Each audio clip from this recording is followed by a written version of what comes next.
The revenue officer has no power to cancel the sale deed mutation entry. नमस्कार मित्रांनो, court कचेरी या YouTube चॅनलवर आपले स्वागत आहे. आज आपल्यासोबत आपल्या कोर्ट कचेरी या सोशल मीडिया प्लॅटफॉर्मचे जे आपले सर्वांचे आवडते आहेत, लाडके आहेत, ॲडव्होकेट विशाल गावडे साहेब आहेत. नमस्कार. तर आज आपण एका नवीन विषयावर बोलणार आहोत. एक प्रश्न आपल्याला विचारण्यात आलेला होता गावडे साहेब, की जेव्हा एखाद्या मिळकतीचं खरेदी खत होतं, एखादी मिळकत एक व्यक्ती दुसऱ्या व्यक्तीकडून रजिस्टर खरेदी खात्याने खरेदी घेतो.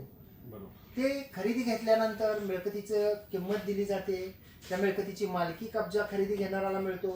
त्याप्रमाणे महसूल दप्तरी त्या खरेदी घेणाऱ्याचं सातबाराच्या उतार्यावर नाव सुद्धा लावलं जातं शेतजमिनींच्या बाबतीमध्ये. आणि घरजागांच्या बाबतीमध्ये ज्या ठिकाणची घरजागा आहे, उदाहरणार्थ ग्रामपंचायत हद्दीत आहे, सिटी सर्वे हद्दीत ज्या असेल तिथं नाव लागतं, किंवा नगरपालिका महानगरपालिका या ठिकाणची असेल तर त्या ठिकाणी नावे लागतात. परंतु शेतजमिनीच्या बाबतीमध्ये हा विषय होता. त्याच्यामुळे याच्याबद्दल तुमच्याकडून आम्हाला माहिती जाणून घ्यायची आहे की 155 महाराष्ट्र जमीन महसूल अधिनियम 1966 चे कलम 155 या 155 प्रमाणे जर एका व्यक्तीचं, उदाहरणार्थ ए या व्यक्तीचं रजिस्टर खरेदी खात्याने सातबाराच्या उतार्यावर नाव लागलेलं आहे, त्याला त्या खरेदी खात्याने मालकी आणि कब्जा मिळालेला आहे, त्यांची नोंद सुद्धा मंजूर झालेली आहे, तर कलम 155 प्रमाणे त्या जो व्यक्ती आहे ज्याने खरेदी घेतली तर त्याचं नाव कमी करता येईल का आणि त्याची नोंद रद्द होईल का, हा आपल्याला प्रश्न विचारण्यात आला. बरोबर आहे सर. पण महत्वाचा विषय काय की महाराष्ट्र जमीन महसूल अधिनियम कलम 1966 च्या कलम 155 नुसार कलम 155 हे फक्त दुरुस्तीसाठी आहे. आणि खरेदी खत हे रजिस्टर खरेदी खत झालेलं असतं, रजिस्टर दस्ता आहे.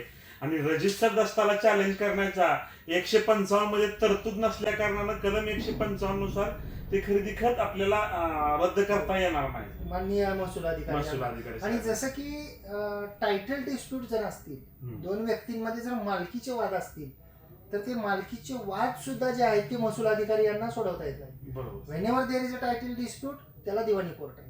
मग आता आपण म्हणालात की 155 प्रमाणे खरेदी खत रद्द होत नाही, खरेदी खताने लागलेली नोंद रद्द होत नाही, तर मग जर का खरेदी खत रद्द करायचं असेल तर त्याला काय रेमेडी आहे, काय पर्याय आहे? जर आपल्याला म्हणजे जे काही खरेदी खत झालंय आणि त्या खरेदी खताला किंवा खरेदी खत कुठल्याही दस्ताला जर आपल्याला चॅलेंज करायचं असेल तर ते चॅलेंज करण्यासाठी सक्षम दिवाणी न्यायालयामध्ये आपल्याला जावं लागेल. सक्षम दिवाणी न्यायालयामध्ये दाद मागावी लागेल, तिथं आपल्याला दिवाणी दावा दाखल करावा लागेल आणि त्यामधून आपल्याला रेमेडी मिळेल साहेब की जे काही आहे की खरेदी खत रद्द करून मागायचं असेल तर, की ते कोणत्या मुद्द्यावर ते फसवून केलेलं आहे, त्याचे काही पैसे मिळले नाही, ते बेकायदेशीर आहे, किंवा जेवढा हिस्सा खरेदी देणारा होता त्याच्यापेक्षा जास्त हिस्साचं त्यांनी खरेदी खत दिलेलं आहे. जे काय आपलं मागणी असेल, जे काय आपलं म्हणणं असेल तर ते म्हणणं जे आहे ते दिवाणी न्यायालयामध्ये जाऊन मांडावं लागेल. आणि दुसरी एक तरतूद आहे वेगळी की दोनच व्यक्ती करू, म्हणजे दोनच ठिकाणी ते रद्द करता येतं. एक आपण सांगितलं दिवाणी कोर्ट आणि दुसरं एक सावकारी निबंध. म्हणजे एखादं खरेदी खात हे सावकारकीपोटी झालेलं आहे, मनी लेंडिंग मध्ये झालेलं आहे. अशी जर एखाद्या व्यक्तीने तक्रार केली की मी ही खरेदी खत तारण दिलंय आणि त्याच्या बदल्यात पैसे घेतलेत आणि ते खरेदी खत रद्द करावं, तर सावकारी निबंधक जे आहेत ते सुद्धा चौकशांती ते खरेदी खत रद्द करू शकतात. परंतु महसूल अधिकारी जे आहेत ते 155 मध्ये तर नाहीच नाही, महसूल अधिकाऱ्यांना कोणत्याही कलमाप्रमाणे खरेदी खत रद्द करण्याचे अधिकारच नाही. अपेक्षा करतो की ही माहिती आपल्याला समजली असेल. आणि तर मित्रांनो, अशाच प्रकारची नवनवीन कायदेविषयक माहिती जाणून घेण्यासाठी अद्याप जर तुम्ही आमच्या कोर्ट कचेरी या युट्यूब चॅनलला सबस्क्राईब केलं नसेल तर सबस्क्राईब जरूर करा.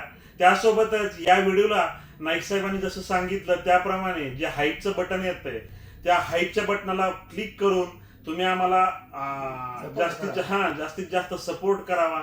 त्यासोबतच आमच्या ऑफिशियल इंस्टाग्राम व ऑफिशियल फेसबुक पेजला फॉलो जरूर करा.